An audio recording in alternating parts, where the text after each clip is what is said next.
Bună să vă fie inima, dragi oameni buni, suntem aici cu Doni al meu. Nu v-am mai făcut un vlog pe canalul ăsta de foarte mult timp. Suntem în parc, el s-a făcut mare între timp, uitați-vă cât e de mare. Da? Ia, Doni, tata, ia. Arată-mi, tati. Ia cum te dai tu. Ia. Wow! Spune și mie o poveste, tata. Cățeluș? Cu părul? Tata, cățeluș cu părul? Zi. Nu vrei să zici? Nu tu, nu poți tu, tati, dragoste. Știu că vrei tu să filmezi tu. Înțelegi? Ia, arată-ne cum te-ai tu pe topogan, hai. Hai să vedem. Deci are undeva la 2 ani jumate, este îmbrăcat puțin gros. Inclusiv eu, din cauza faptului că este foarte înșelător. Hai de tu capul, tata, îmi dai cu capul, da? Hai. Ia cum cobori tu. Ia. Wow! 2 ani jumate avem în momentul de față. Nu am mai făcut noi vloguri atât de multe, că am mai fost ocupat cu viața asta care ne ocupă tot timpul. Ce am vrut să zic, mă? Am fost ocupat cu viața care ne ocupă tot timpul. Da? Dar la 2 ani jumate suntem... Tăticul este foarte mândru de dezvoltarea noastră. Mai spune și povești din când în când, acum nu cred că e disponibil. Tati, poți să zici, te rog, o poveste? Nu poți? Zici și mie o poveste. Cățeluș. Cățeluș. Cățeluș. Cu părul. Fură. Din. Capul, aici e la cap. Îi place capul, îi dau cu capul. Îi plac foarte mult provocările, de asta și el urcă pe partea asta pe topogan. În casă e foarte nourodoi, dar e vârsta la care vrea să încerce orice, să știe, să facă, să dreagă. Dar eu sunt mândru de el până la 2 ani jumate pe care are, își duce singur pampersul la coș când îl pui. Este foarte receptiv și foarte drăguț. Ia-te o poveste, dragoste, hai! Cățeluș. Cățeluș. Cred că plecăm. O să-ți arăt vlogul ăsta când o să fii mare, tata. Foarte fain, suntem într-un parc lângă casă.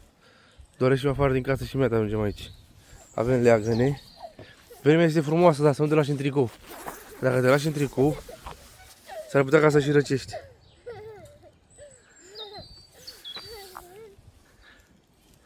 Aici erai. Capul, ai grijă să nu lovești capul, dragoste. Hai. Hai să nu lovești capul, tăticu. Știe. Oh, hai mă să te prind. Hai mă să te prind. Mamă, vreau să-l prind pe băiat. Unde e băiatul să-l prind? Fuge prea repede pentru mine. Wow. Mamă, ce repede fuge, Done. Wow. Ce fuge repede, tata. Tu fugi foarte repede, dragoste. Fugi foarte repede, tăticule. Ai grijă să nu cazi, tata, tot timpul, să ai grijă, da? Că ți alunecă claxonii aia. Ai ajuns? Bravo! Și acum cobori? Aici la cap, da? Bravo! Wow! Da, în fiecare zi dacă iasă afară din casă, e ce trebuie pentru el. Hai! Ajutor? De ce era ajutor? Ha? Hai că te prind! Hai că te prind! Hai că te prinde!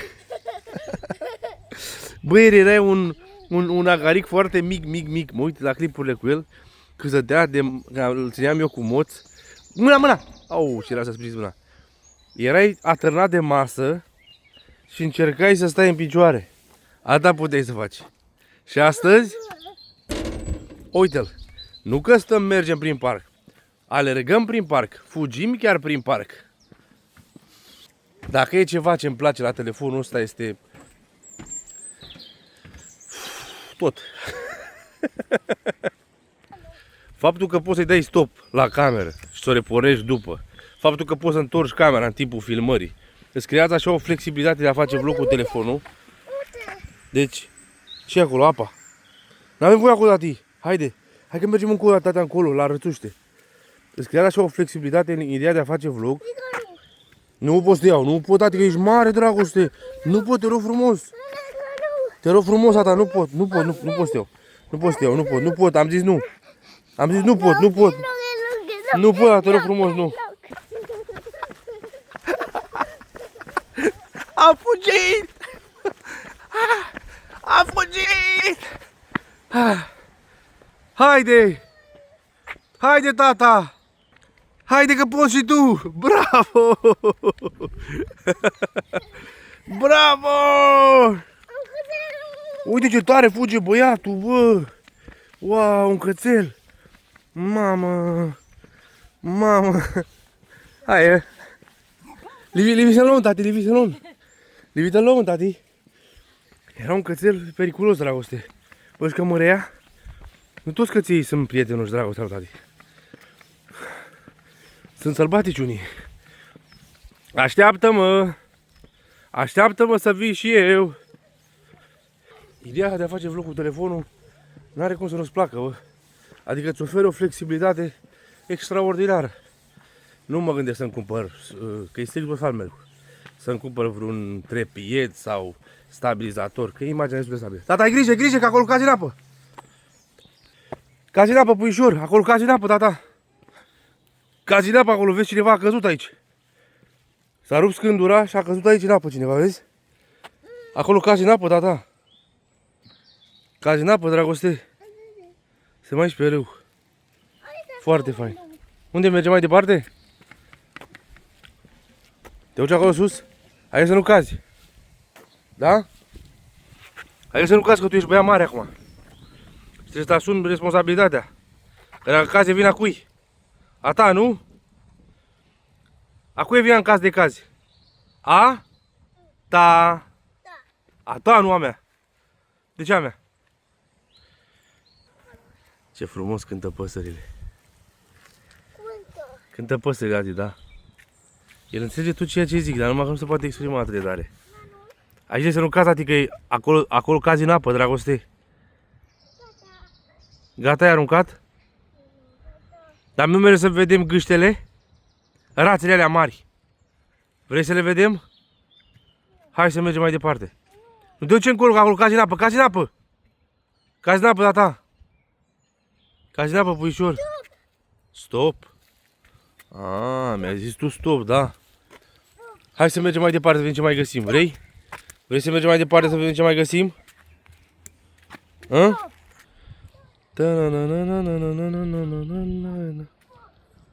Bă, ce tare! Ce tare! Te poți juca cu zoom-ul. Băi, faci vlog dintr-o mână cu telefonul ăsta foarte fain. Ai grijă să nu cazi, tata. Cazi acolo, cazi! N-ai voie acolo că cazi, da, uite. Hai să mergem. Hai să mergem de aici, haide.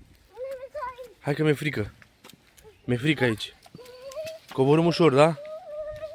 În ce parte mergem? Poți face vlog cu telefonul ăsta foarte ușor. Haide, coborâm. Coborâm, tata, haide. Uite cum coborâm, haide. Da? Haide. Să coborâm. Dar vrei să spui și mie o poveste? Cățeluș. Cățeluș. Hai, stai acolo sus și spui și mie o poveste, da? Zi. Cățeluș. Tata. Tata, cățeluș. Cu părul. Fură. Din. El se. Că nu. Fură. Și. L-a prins. Cu rața în gură și cu un buzunar. Hai la sfatul popular. Aici nu casa ta. Ce știe el, bă? Ieri era o mogâldeață micuță care ținea de masă ca să poată stea în picioare. Ha?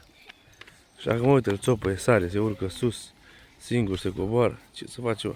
Cred că el este singurul om sau singura noțiune prin care îmi dau seama și realizez trecerea timpului.